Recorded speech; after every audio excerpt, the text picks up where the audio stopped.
This would be Wednesday, November 20th, the advanced class doing the Landlady. I forgot to get the very beginning. For those of you who are watching at home, hi, did kid first period. We'll have the story homework number 4, you should find on Blackboard. We also have the bell work number 6, which is the Magic Lens and Mold Creepers, also on Blackboard. And then the basketball game tomorrow. And then we also have the Penny Wars going on right now. Bring money to me and I'll donate it for you. And we're getting into our story, The Landlady, also on Blackboard. And we go through and talk about from there. We're on the back side of the story, going from there, talking. All right. Back down, man. So we're at the very bottom of that front side, sorry. But I'm always ready. Everything is always ready, day and night in this house, just on the off chance that an acceptable young gentleman would come along.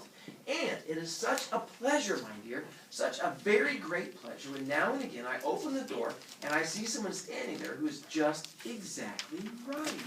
She was halfway up the stairs, and she paused with one hand on the stair rail, turning her head and smiling down at him with pale lips. Like you, she added. And her pale blue eyes traveled slowly all the way down the length of Billy's body to his feet and then up again. Then, on the first floor landing, she said to him, "This floor is mine." To pause real quick so you guys see what she does. Not to try and creep it out, but as she's walking up the stairs, she said, "I don't have any people stay here. Make sure the person's right." And then what does she do? She looks at him. Well, after she let him in, they're on the stairs, going up the stairs. Oh, she looks at him. No. She stares him down. Yeah. She gives him the... Oh. She gives him checks the... him out. See, that's what No, we're like getting you. him. And so it's just a little looking to make sure, because, I mean, making sure that he's not creepy. So she's sort of like, vetting him to make sure that he looks safe. No, she's not. They climbed up a second flight. "And this one is all yours," she said. "Here's your room. I do hope you like it." She took him into a small but charming front bedroom, switching on the light as she went in. "The morning sun comes right in the window, Mr. Perkins. It is Mr. Perkins, isn't it?" "No," he said. "It's Weaver." "Mr. Weaver! How nice. I put a hot water bottle between the sheets to air them out, Mr. Weaver. It's such a comfort to have a heated bottle in a strange bed with clean sheets. Don't you agree? And you may light the gas fire at any time if you feel chilly." "Thank you," Billy said. The hot water bottle is like a big rubber balloon. Once again, I had beautiful pictures to go with this. And you fill it up, and then when you don't have good heating in your house or electric blanket, it's a big rubber balloon. You put boiling water into it, put a cap on it, put it between your sheets, and it radiates heat, and it makes like the bed all snuggly and warm.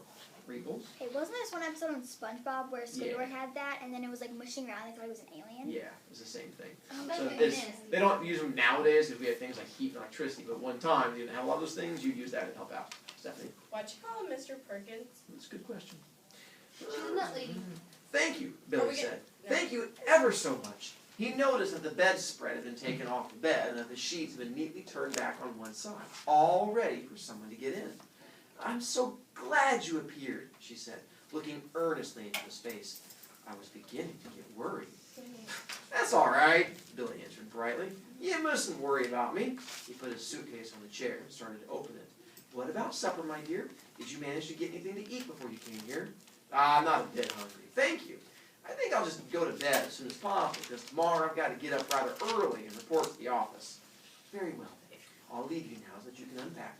But before you go to bed, would you be kind enough to pop into the sitting room on the ground floor and sign the book? Everyone has to do that because it's the law of the land, and we don't want to go breaking any laws at this stage in proceedings, do we?" She gave him a little wave of the hand and went quickly out of the room and closed the door.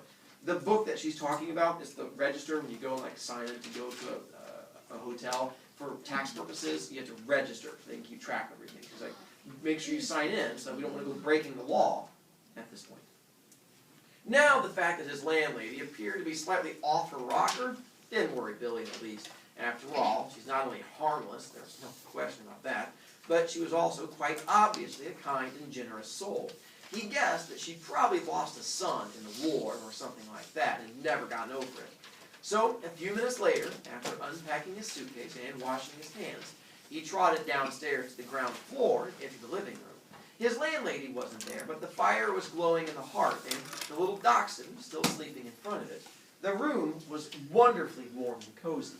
"I'm a lucky fella," he thought, rubbing his hands. "This is a bit of all right." He found the guest book lying open on the piano, so he took out his pen and wrote down his name and address. There were only 2 other entries above his on the page, and as one always does with guest books, he started to read them. One was a Christopher Mulholland from Cardiff. The other was Gregory W. Temple from Bristol. That's funny, he thought suddenly. Christopher Mulholland, that rings a bell. Now, where on earth had he heard that rather unusual name before? Was he a boy at school? No. Was it perhaps one of his sister's numerous young men? Perhaps or a friend of his father's? No, it wasn't any of those. He glanced down again at the book. Christopher Mulholland, 231 Cathedral Road, Cardiff. Gregory W. Temple, 27 Sycamore Drive, Bristol. As a matter of fact, now he came to think of it, he wasn't at all sure that the second name didn't have almost as much of a familiar ring about it as the first. Gregory Temple, he said aloud, searching his memory. Christopher Mulholland. Such charming boys, a voice behind him answered, and he turned and saw his landlady sailing into the room with a large silver tea tray in her hands. She was holding it well out in front of her, or rather high up, as though the tray were a pair of reins on a frisky horse. They sound somehow familiar, he said. They do? How interesting. Now, when she brings in the tea, I have my tea demonstration set right here. Normally, when you walk in carrying plate or dishes or cups, glasses on a tray, you don't want to spill them. So where would you keep them to keep them well balanced? In the middle. Yeah, keep them right here in the middle. Where does she hold them? On the end. Yeah, if, those of you who have not gone around and driven horses behind a sleigh, when it says the frisky horses, it's where you have to keep the horse reins up here. So you can snap them anytime that the horse has an issue. So she brings in the tray like this. So instead of walking in, holding it along this line, she walks in like this. And then sets it down. Yeah, that's It normal. could be perfectly normal. It's just something I wanted to point out with how she walks in, that he notices it, so it strikes him as somewhat different. They sound somehow familiar, he said. They do? How interesting. I'm almost positive I've heard those names before somewhere. Isn't that queer? Maybe it was in the newspapers. They weren't famous anyway, were they? I mean, famous cricketers or footballers or something like that. You guys know what cricketers are? Yeah, You hit the stick with the, Yeah, with it's the thingy. British baseball. And then British baseball, and then footballers are not football, but Soccer. there you go. Famous, she said, setting the tea tray down on the low table in front of the sofa. Oh no, I don't think they were famous, but they were extraordinarily handsome, both of them. I can promise you that. They were tall and young and handsome, my dear, just exactly like you. Once more, Billy glanced down at the book. Well, look here, he said, noticing the dates. This last entry is over 2 years old. It is? Yes, indeed. And Christopher Mulholland's is nearly a year before that, more than 3 years ago. Dear me, she said, shaking her head and heaving a dainty little sigh. I would never have thought it. How time does fly away from us all, doesn't it, Mr. Wilkins? It's Weaver, Billy said. W-E-A-V-E-R? Oh, of course it is, she cried, sitting down on the sofa. How silly of me. I do apologize. In one ear and out the other. That's me, Mr. Weaver.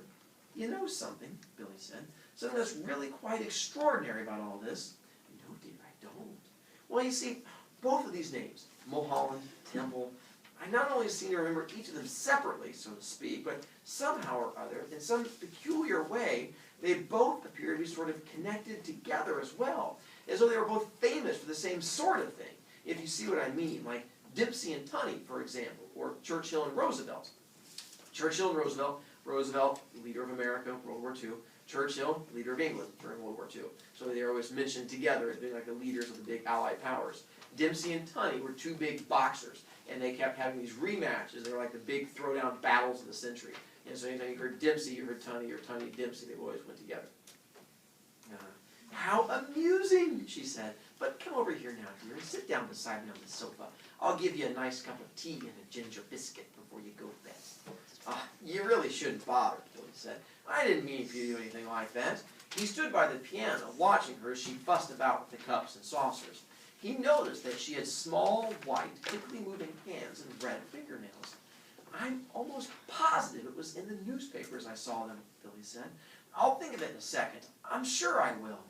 There's nothing more tantalizing than a thing like this which lingers just outside the borders of one's memory.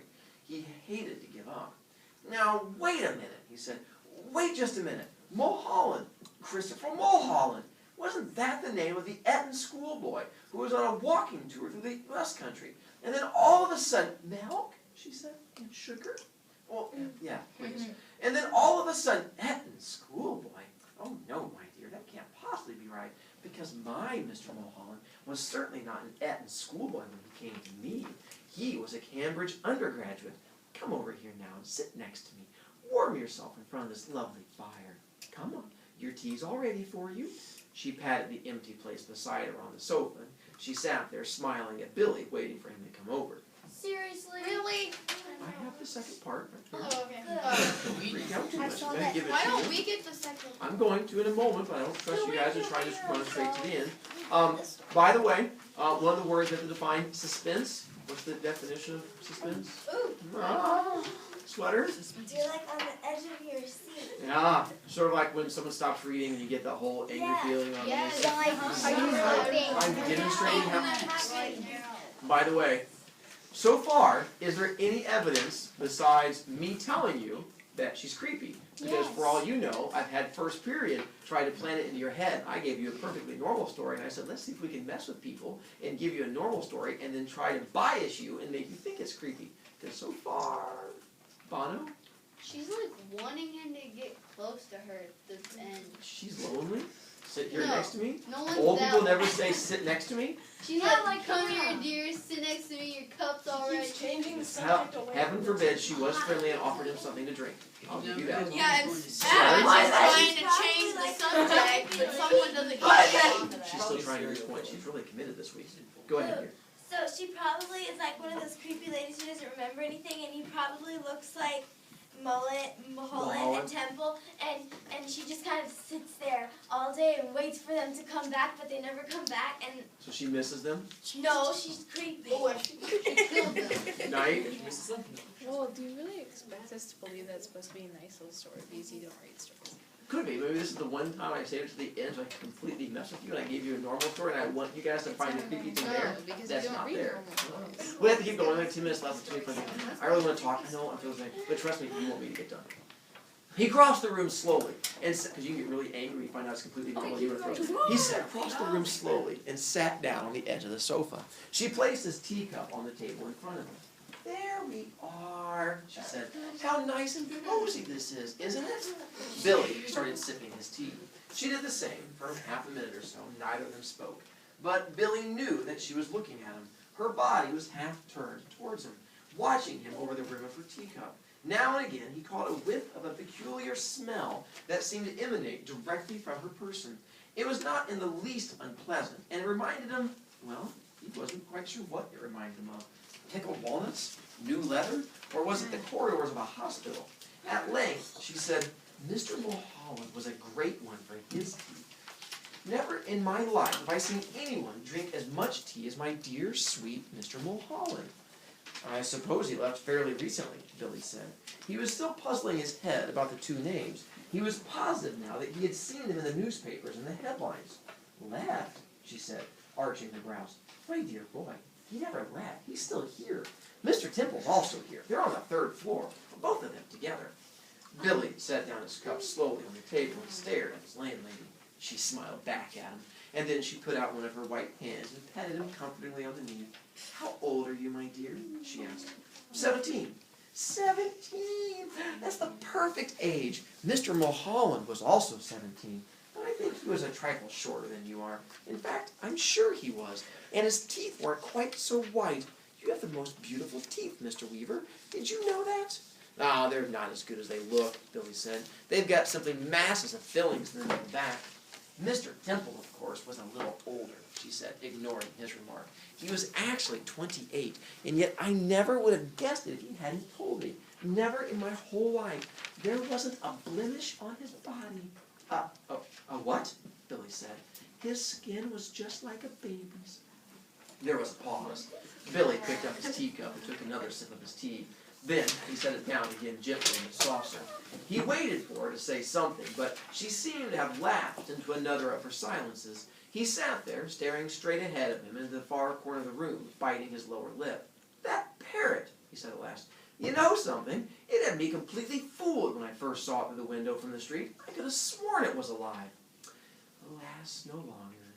It's most terribly clever the way it's been done. It doesn't look the least bit dead. Who did that?" "I did." "You did it? Oh my gosh. And have you met my little Basil as well?" She nodded towards the dachshund, cuddled up so comfortably in front of the fire. Billy looked at it, and suddenly he realized that this animal had all this time been just as silent and motionless as the parrot. He put out a hand and touched it gently on the top of its back. The back was hard and cold, and when he pushed the hair to one side of his fingers, he could see the skin underneath, grayish black and dry, perfectly preserved. "Good gracious me! How absolutely fascinating!" He turned away from the dog and stared with deep admiration at the little woman beside him on the sofa. "It must be most awfully difficult to do a thing like that." "Oh, not in the least," she said. "I stuff all my little pets myself when they pass away. Will you have another cup of tea?" "No, thank you," Billy said. The tea tasted faintly of bitter almonds, and he didn't much care for it. "You did sign the book, didn't you?" "Oh, yes. That's good, because later on, if I happen to forget what you were called, then I can always come down here and look it up. I still do that almost every day with Mr. Mulholland and Mr. Temple," Billy said. "Gregory Temple.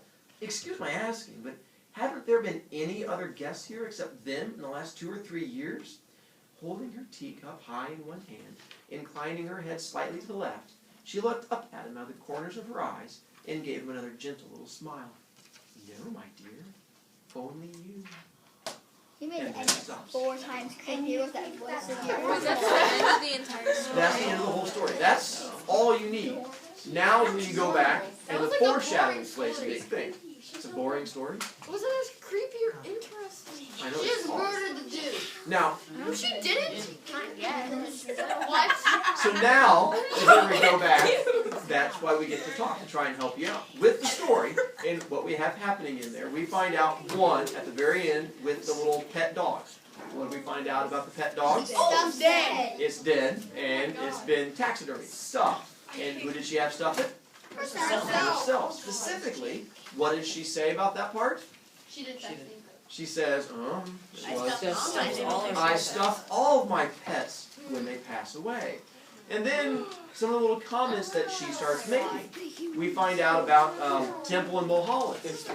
At the very beginning, when he first walked in, what comment does he make about the umbrella stand and the coat hack? It's empty. Completely empty. Obviously, there's no one there. Then, what does she say at the end? That they're both still there. Plus, verb tense plays an important role. The verb tense being, what verb tense does she use to They were. Past tense. They were, he was. And then you start finding out little things she mentions. Because she talks about, what does she notice about Billy Weaver? His teeth. And she pays special, and then she makes another comment. After talking about the other guy's teeth, she says something about, Skin. Not blemished. not a few of blemishes, Pimple. pimple, scar, any kind of mark. He doesn't have a scar on his entire body. And the fact that it was baby soft smooth, why would you know that? Now, the important part comes in also with the tea. What do we find out about the tea and why doesn't he like it? Shake. It smells like bitter almonds. Smells like bitter almonds. For those of you who are unfamiliar, bitter almond only gets connected to one thing. Only one thing generates a bitter almond smell. Cyanide. What's cyanide? Poison. A poison. So then you find out that she was poisoning him, and then he's going to pass away. What happens to her pets that pass away? Oh my god. I like Is the story better now? Yes. Now, when she brought in the tea, Oh. so here's the tea, because tea is hot. Hot things generate steam. Now the problem is, if you bring it in like this, where's that steam going? In your face. And that would probably be bad. Like here's your, and you go down. So she holds it up high, goes right over the top of her head. It becomes safe. Oh, she's kind of She doesn't put it into her own tea. Now, see, there are other little fun things. Oh, the two names. Why does he recognize the two names, Mulholland and Temple? They disappeared at two different times, but for the same thing. Now, won't people come looking for him? They will. And where will they look? her house. Her guest book. What was he going to find? The last person he talked to was the bellhop at this train station. And what did the guy tell him? To go to? Bell and Dragon. And then on the way to the Bell and Dragon, he suddenly stops. And that's where all of a sudden, so now no one knows to look for him. He just disappeared. One last thing I have for you. There's all kinds of, throughout the story, there's little hints throughout the whole thing. Because he says in the very beginning, when he introduces her, he's like, she's completely harmless. Obviously, she would never hurt anybody. Little fun things like that. But the last thing I want to do, I can't put on camera.